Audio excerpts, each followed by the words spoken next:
Hey guys, Nerf here with week 4 of the UPBA. We're up against Mort and the Gallades, and this is a match that I've been really excited for. Mort was one of the few coaches last season who, he was one of the top coaches that I didn't get to play.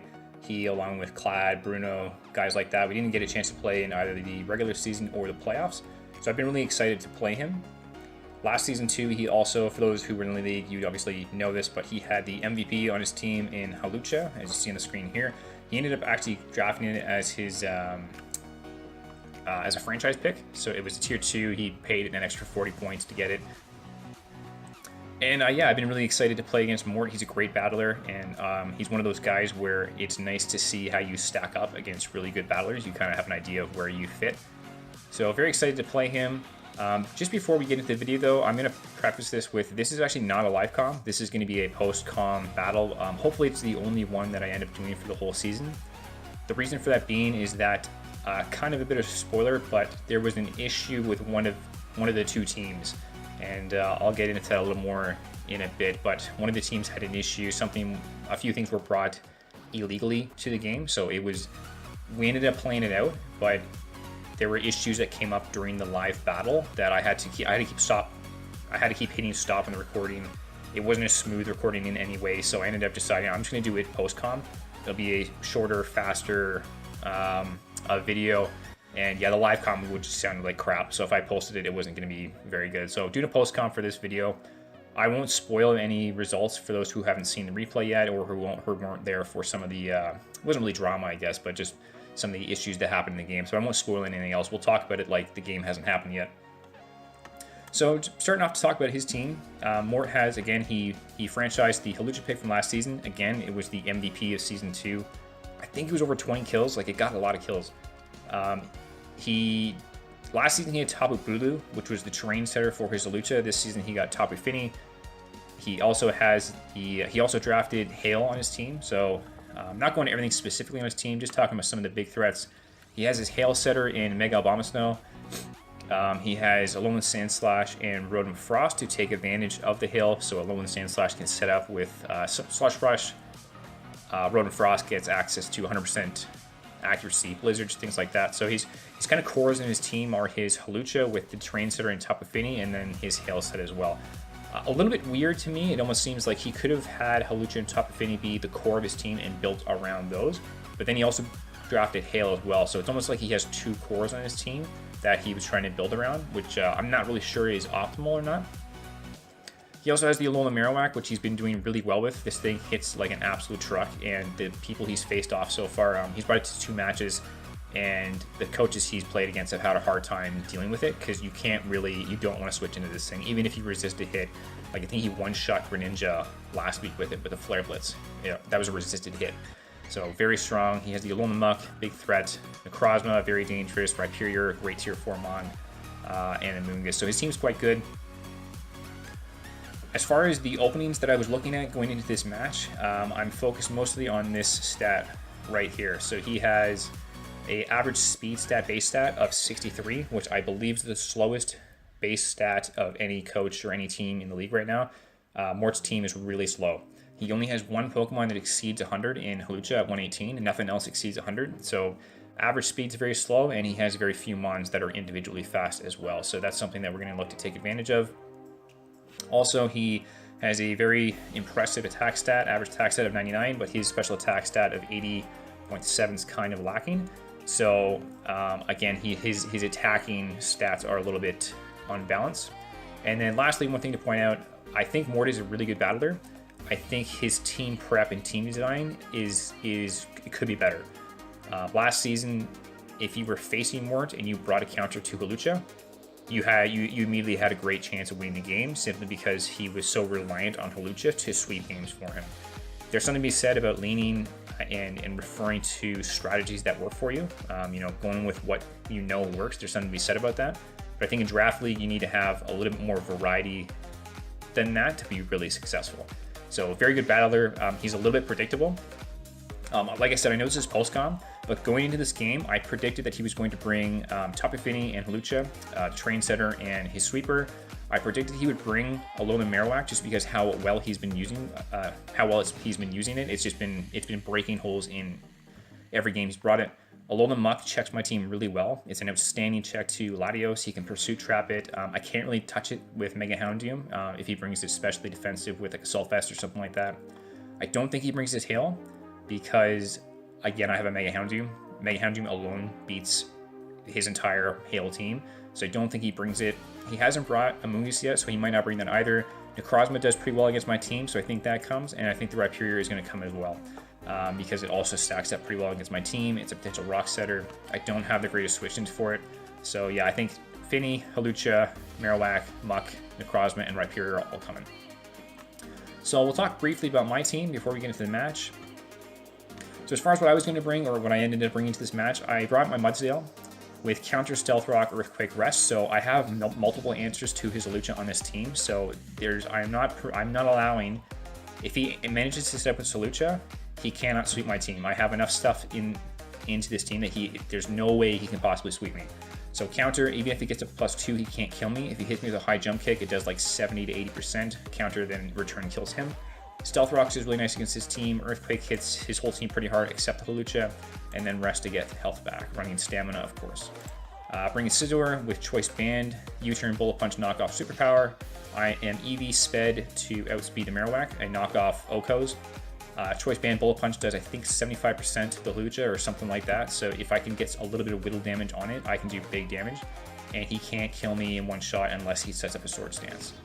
U-turn for Momentum and Superpower for a couple other things on his team. For Latios, we're finally bringing a very scary offensive Latios. We're into week 4 now, and I think we're starting to really tap into the potential of Latios. Bring Calm Mind, Psychic, Surf, Thunderbolt. If he doesn't bring the Muck, if I start setting Calm Minds, I pretty much win the game. The only other thing that he can really check me with is potentially the Necrozma. But even then, if I get a couple Calm Minds up, Z Thunderbolt's going to wreck it. Z Thunderbolt, unless he has a very specially defensive top affinity, will die in one shot to a Z Thunderbolt. Surf is there for the Rhyperior, Psychic's good for stab coverage. We're bringing Magnezone. This is another one of my Hawlucha checks. We're bringing it with Choice Spec Sturdy. Magnezone actually checks a lot of his potential sweepers, so if as long as I keep the rocks off the field, if he sets up with Hawlucha, I bring Magnezone in. He tries to kill me with a Drain Punch or a high jump kick, I then revenge kill a Thunderbolt. Even at +1 special defense, a Thunderbolt will Oko him. I also have Mirror Coat in case he tries to set up with Top Affinity or Necrozma. So if he sets up with Necrozma, I can bring it in. Again, if my Sturdy's intact, he attacks me with a special move, I kill him back with Mirror Coat, same with Top Affinity. So Magnezone is a really nice guarantee that he cannot sweep my team no matter what, so long as I keep rocks off the field. For Houndoom, I was originally going to bring a Sunny Day set so I could kill the Top Affinity with a Solar Beam. I don't really need it. Sledgemon does that well anyways, and I didn't see a lot of opportunities where I'd be able to set up a Solar Beam, and Solar Power would start to weaken me a lot too, so Flamethrower, Dark Pulse, Sledgemon, Super Fang. Super Fang does nice damage to the Rhyperior or the Muck if they come in to check me. And then Florages with Wish, Protect, Defog, Moonblast. Defog is there to make sure that rocks and hazards are off the field, so my Magnezone Sturdy is not broken. Wish is potentially nice in this matchup for support. Moonblast for some damage, leftovers, that kind of stuff. And I am EV'd to survive a +2 no item acrobatics from the Hawlucha after rocks. So if I come on rocks, I'm down to 88. I can survive 1 acrobatics on 1%. A max roll will do 87%, and then I can do big damage back with Moonblast, bringing in range to die to a Lock Punch from Scizor. So yeah, that's the team. So we'll go to the match now. I'm just gonna put this on slow. So like I said, it is post-com, so I could, BS you guys and tell you I predicted this 100% because I'm just a great battler. That's not true. I usually do a really bad job of predicting this 6 mons my opponent's going to bring. So I accurately predicted all 6 of Mort's roster. I don't think that says anything to my ability as a battler. I think it says something about the predictability of Mort. And again, I think he's a really good battler, but I think he is a little bit predictable. And outside of just the 6 mons he brought, we actually predicted almost all of the sets he brought as well. So going into the game, again, I predicted everything he's going to bring. I saw an opportunity here to get my own hazards up. Hazards were looking pretty good against his own team, so we'll start things off here. I'm probably not going to remember what I did in this match, but we'll take it slow and we'll go through it. So I start off with Mudsdale, thinking I can get hazards up. He goes into Finny, so I'm immediately forced out. I go in Hawlucha or Florages to kind of scout what he wants to do. We see the Surf, it does nothing. I try to go for a Wish here to potentially pass off into my Scizor or something that can come in and hit the Finny hard. He goes to the Taunt, so I'm already seeing some things about this set. I know now he's probably not set up, so that's one kind of scary thing out of the way. I decided to just go for... I decided to switch into Scizor here, simply because even if he goes for Surf, he's not going to do a ton of damage, and I can hit it pretty hard with Bullet Punch.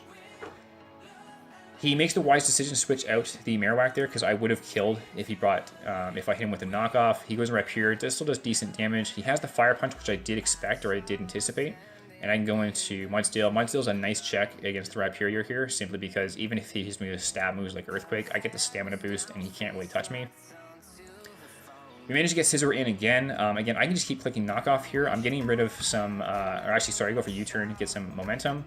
I get the Latios in here, and this is where, well, I won't actually say anything here, but at this point I decide I'm going to go for the Z Thunderbolt. If I don't have it, I thought he wouldn't go into Rhyperior here because he'd be frightened of the Bloom Doom, but I actually had the Z Thunderbolt instead. I'm just going to pause this here for a second. So I decided to go for the Z Thunderbolt. He made the great play of switching into Rhyperior. Again, if I had the Energy Ball, then I would have killed something, which it might have been the better bring in this instance. But he goes into Rhyperior. I give him he has the Lightning Rod. Doesn't really matter because I'm carrying the Surf, which is 4 times super effective. So I just go for the Surf, knock out the Rhyperior. That's gone. One of the few things that can take hits from Houndoom is now out. He goes back in top of Finny. I can't really... I could two-shot him potentially with Thunderbolt, but I didn't want to risk the Moonblast. Go back into Scizor.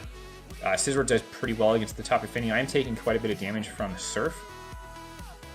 But I get a knockoff here, get to get rid of this thing's item. Its leftovers is gone, so if he doesn't have rest on top of Finny, his recovery is pretty limited. Go back in Florges. Again, I can eat any hit.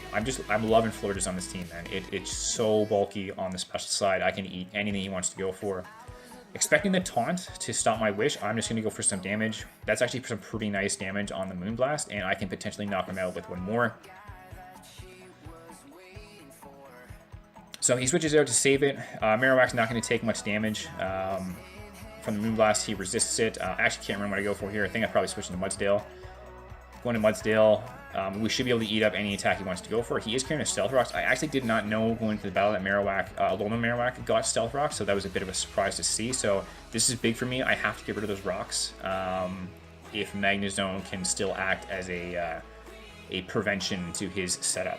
So having an idea that he's going to want to go for his own Storage Dance here, I just get my own rocks up.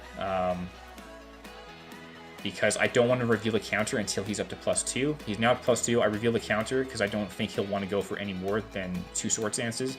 We get the counter off. It works really beautiful, and we knock out the Hawlucha. So Hawlucha's gone. One of his big threats is gone. I know Tapu Fini's not set up. I expect that Necrozma is set up because I figured he was probably going to bring 2. He starts going for the Calm Mind. I just try and get some damage off. Again, I'm not too concerned here because even though he's going for Calm Mind, I can still defog these rocks away and I have Magnezone in the back. So, not wanting him to get too many stat boosts, I go into Florges right away so I can get rid of the rocks immediately because at this point, if he's running the stored power, which he is, if he gets hit too many more status boosts, he'll be able to OHKO my Florges and I won't be able to defog, and then I pretty much just lose after that. So as far as this point goes, we've seen Calm Mind, we've seen Store Power, and we've seen Iron Defense. Those are the only 3 moves we've seen. I know that my Magnezone can come in, take a hit, go for a Mirror Coat, and knock him out, which is exactly what we do here. Rocks are gone, my Sturdy is intact. The correct move would have been to go into Houndoom. I'll talk about why that is in a second. So he reveals the Moonlight. So he actually does not have a way to touch my Magnezone. My Houndoom. He only has a Psychic Damage move. I could have gone into Houndoom and just won the game. The reason I didn't do that, and I probably should have paused this earlier, was on turn, I think it was like halfway through, on turn 14. So on turn 14, Mort revealed to me that his team was broken.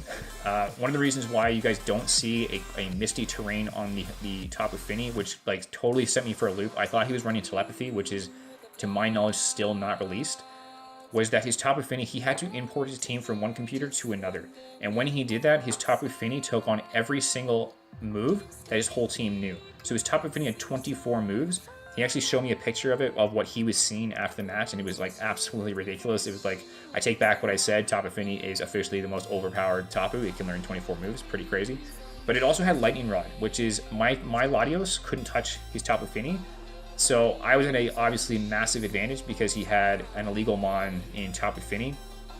So at this point, it was 14 turns in when he revealed that, and he originally wanted to forfeit and take a 6-0 loss.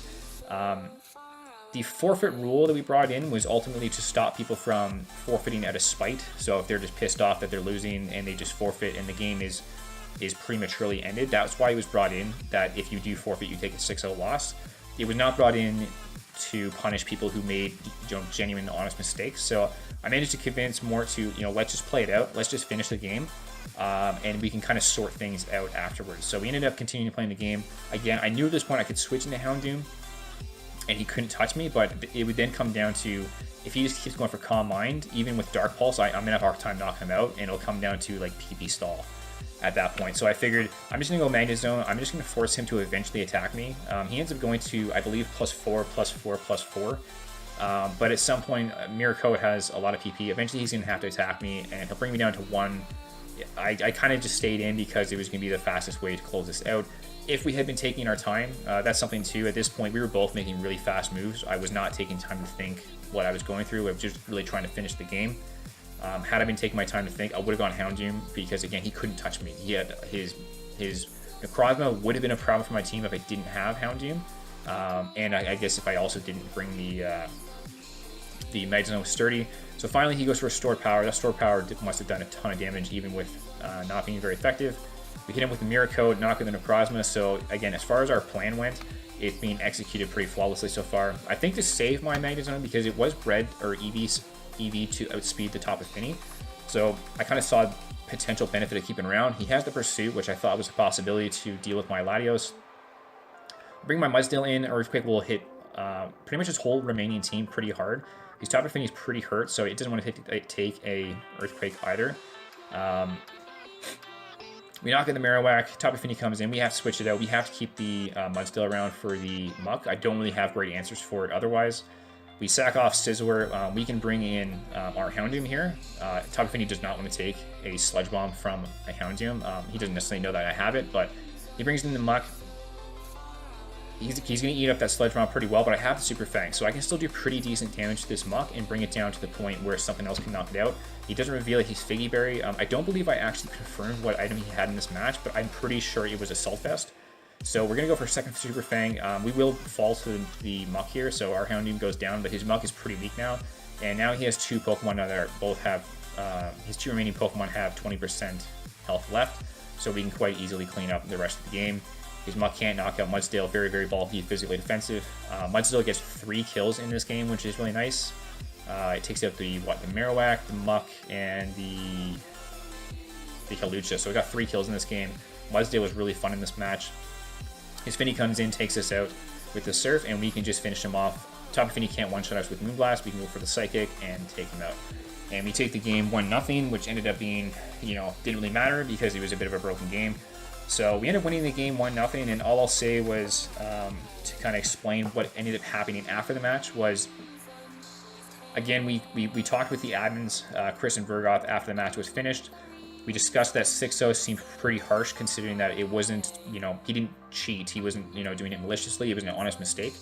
And again, the forfeit rule wasn't really meant for things like this. So what ultimately we decided was that we would count this as a disqualification.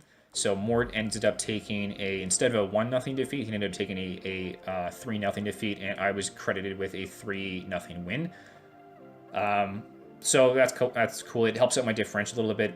We were going to win anyways, but so we take a 3-0 win in week 4, and Mort takes a 3-0 loss. I'm very much looking forward to the rematch, just because I kind of feel like we were both a little bit cheated here, from really getting a good sense of how the other person would play. Again, Mort's someone I've been really excited to battle before.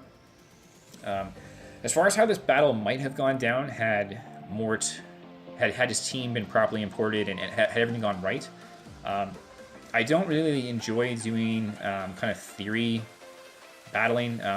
People tend to do it in like the match spoiler section after every match, and I always feel like it kind of discredits the winner, just by saying things like, oh, well, it could have gone this way, or this could have gone that way, and I don't really enjoy doing it. I kind of take the win as it is, or take the loss as it is and move on.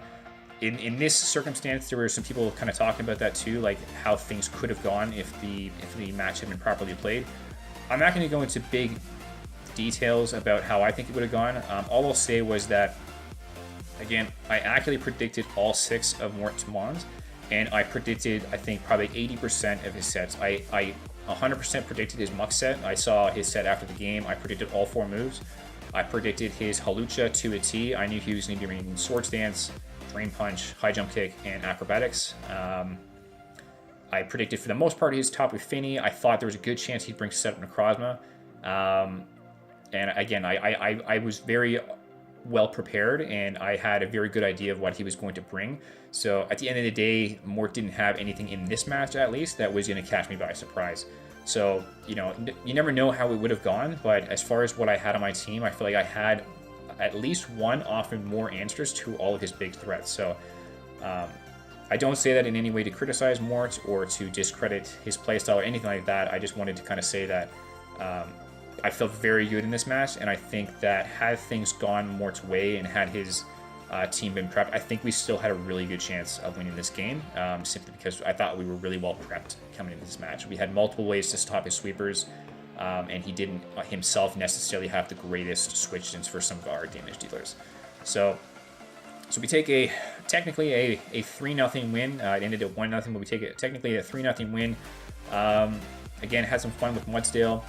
Next week, we're up against Thunder and the Minnesota Hyperfangs. So hopefully, fingers crossed, nothing goes wrong in that game, and we can have another live comm battle. Because I do enjoy talking during the battle, and then you guys get to see my thoughts and my thought process with each turn. So hopefully everything goes well there, and yeah, I'll see you guys next week.